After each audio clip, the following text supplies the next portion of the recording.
If you ask muscle car enthusiasts to name the model that captures the very last breath of the golden era before it all began to fade, they'll often point straight at the 1971 Dodge Challenger RT.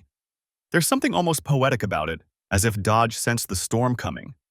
Emissions regulations tightening, insurance companies cracking down on high-horsepower cars, gas prices rising, and decided to make one final, defiant statement before the world changed. The 71 Challenger wasn't just a continuation of the muscle cars that came before it. It was Dodge pushing everything just a little further, sharpening the lines, deepening the attitude, and offering engines so powerful they felt like the last great roar of an era that would never return. It was a car that shouldn't have existed at that moment in history, yet somehow did. And the result is one of the most visually striking and emotionally charged machines Dodge ever put on the road. What makes the 71 Challenger RT so fascinating is that its story doesn't start with triumph. It starts with pressure. Dodge arrived late to the pony car war, joining years after the Mustang, Camaro, and Firebird had already carved out territory. When they finally released the Challenger in 1970, they didn't ease into the fight. They swung heavy from the first punch, offering a car that was longer, wider, meaner, and more deliberately aggressive than almost anything in its class. And yet, by 1971, the automotive world was changing so quickly that Dodge had to evolve the Challenger immediately.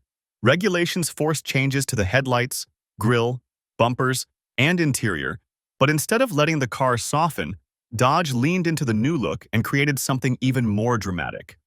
The 71 model introduced that instantly recognizable split grille, two deep, shadowed openings that made the car look like it was narrowing its eyes, focusing, preparing to strike. Even parked, the car has a kind of coiled tension, like a muscle flexing beneath the sheet metal. Then there's the hood. Dodge didn't just bolt on scoops, they sculpted an entire persona out of it. You could get the R/T with the performance hood featuring twin NACA-ducts, those flat, shark-like inlets that sit flush with the surface instead of rising above it. They aren't decorative vents pretending to do something. They're real, functional channels designed to feed cool air directly into the engine. And when you look at that hood from behind the wheel, the NACA ducts don't just sit there, they frame your view of the world the way a helmet visor frames the vision of a fighter pilot. It makes every drive feel like a moment, even if you're just moving through traffic. Dodge built drama into the design itself. But the design is only the beginning, because the Challenger RT in 1971 wasn't just a canvas, it was a launch platform for some of the most powerful engines Dodge ever produced. This was the final year the Challenger carried the big block legends, the 383 Magnum, the 440 Magnum, the 440 six-pack with its triple two-barrel carburetors, and towering above all of them, the 426 Hemi. That engine wasn't just powerful, it was a myth given shape. Even in 1971, when Dodge had to detune their engines due to new regulations, the Hemi still delivered a kind of violence that felt more like a force of nature than mechanical output. It shook the car at idle, roared with a deep-chested thunder when you touched the throttle, and demanded a level of respect that most engines never require. The 1971 Hemi Challenger RT became so rare, so improbable, so tied to the last breath of the muscle car era that today, it stands almost outside of normal automotive conversation. It's not a car anymore. It's a relic, a cultural artifact, a treasure. Even the way the Challenger sits on the road contributes to its energy. It always looks a little lower than you expect, a little wider than it needs to be, with lines that flow from the fenders to the doors in a way that feels more muscular than artistic. People sometimes think classic muscle cars all look the same until they see a 71 Challenger RT in person, and then they understand. This isn't subtle design. This is design meant to hit you first in the chest and only afterward in the mind. Even inside, Dodge created a space that matched the car's personality. The dashboard wraps around the driver, almost cockpit-like, with performance gauges angled toward you as if the car wants you to stop thinking of it as transportation and start treating it as a machine built for speed. The pistol grip shifter, one of the most iconic manual shifters ever created, sits there like an invitation to take control rather than simply drive. Even the way the seats cradle you has intent. Dodge didn't want you floating in the cabin. They wanted you anchored in place, ready, Yet what truly makes the 1971 Challenger RT special isn't just the styling or the engines or the performance, it's the timing. By the time this car hit the market, everyone in the industry knew the end was coming. The golden age of unrestrained American horsepower was about to collapse under regulation, economics, and a cultural shift towards smaller, more efficient cars. And instead of shrinking, apologizing, or adapting prematurely, Dodge chose to send off the era with one of the boldest, most unapologetic statements they ever put on four wheels. This wasn't a car built for the world that was coming, it was built for the world that was ending. And that gives it a tone, an energy, an emotional weight that most classic cars simply don't carry. You can feel it in the way the car looks at you, in the way the engine responds, in the way the design leans into excess instead of backing away from it. Collectors today understand this intuitively, even if they can't articulate it.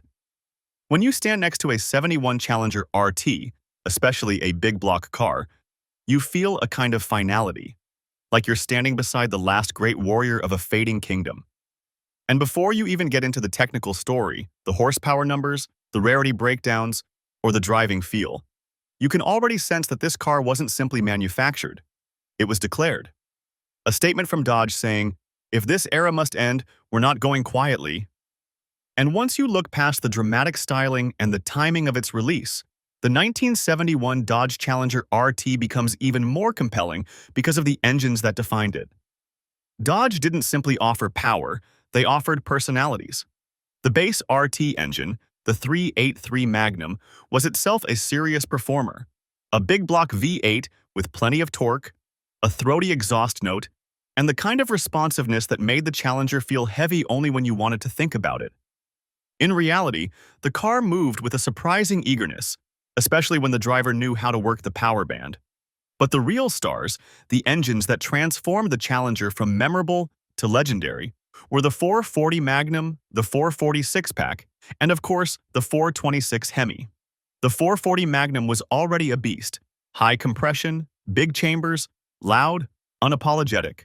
The 440 six-pack, with its trio of two-barrel carburetors sitting atop the manifold like three hungry animals waiting for fuel, delivered a throttle response so immediate and so aggressive that even seasoned drivers learned to treat it with respect. And then there was the Hemi, a name so iconic it transcends automotive culture entirely. The 426 Hemi in 1971 was detuned from its earlier, angrier versions, but it still produced a kind of ferocity that made the entire car shudder when it came to life. Driving a Hemi Challenger wasn't simply a choice, it was a commitment. What made the Hemi so extraordinary wasn't just the numbers, though even in 1971, its advertised horsepower still sat at the top of the muscle food chain. It was the way it delivered power. Hemis don't build torque gradually. They strike. They hit the drivetrain with a kind of immediate, overwhelming force that makes the rear tires feel like they belong to someone else. At idle, they sound almost lumpy, uneven, unpredictable. But once you open the throttle, the engine smooths out into a mechanical symphony that pushes the car forward, as if the world behind it has suddenly disappeared. People who have driven true Hemi cars often describe the sensation as something closer to a physical event than a mechanical function. And in a Challenger RT, that sensation becomes the core of the car's identity. Of course, the Challenger wasn't all about straight-line brutality. Dodge engineered the suspension to give the car a kind of surprising stability, especially considering its size and weight. The torsion bar front suspension and leaf spring rear setup weren't cutting-edge even in the early 70s, but Dodge tuned them well enough that the Challenger felt planted at speed, more confident than you expect when you first see its width. The car communicates constantly, through the steering wheel, through the vibrations in the floor, even through the way the hood trembles slightly at idle. Modern cars isolate you from the world. The Challenger insists you participate in the experience. Every movement of your foot, every twitch of your wrist, every decision you make as a driver gets passed directly into the character of the car. It's a conversation, not a one-way command. And then there's the pistol grip shifter, one of the most famous gear selectors ever put in a muscle car. You don't hold it the way you hold a normal shifter. You grip it like a tool, like something meant to be used with intent. When you shift a Challenger RT through its gears, the motion feels almost agricultural. Solid, mechanical, honest. There's nothing delicate about it, nothing filtered. You can feel the gears engaging through the lever, each one a commitment, each one a step deeper into the car's personality.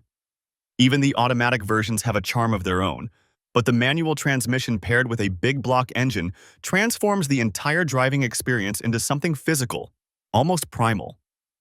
Collectors today worship the 1971 Challenger RT not simply because it's rare, but because it represents the end of something. By 1972, horsepower ratings dropped dramatically as Dodge switched to net horsepower measurements, emissions equipment increased, compression ratios fell, and the muscle car era effectively collapsed. That means the 71 models are the last to carry the old magic, the big numbers, the big engines, the unashamed excess. The Hemi Challenger RT from 1971 is now one of the rarest production muscle cars in American history, with production numbers so small that finding a genuine one is like discovering a treasure chest buried under a forest floor. Even the 446-pack cars are treated like sacred artifacts among Mopar fans.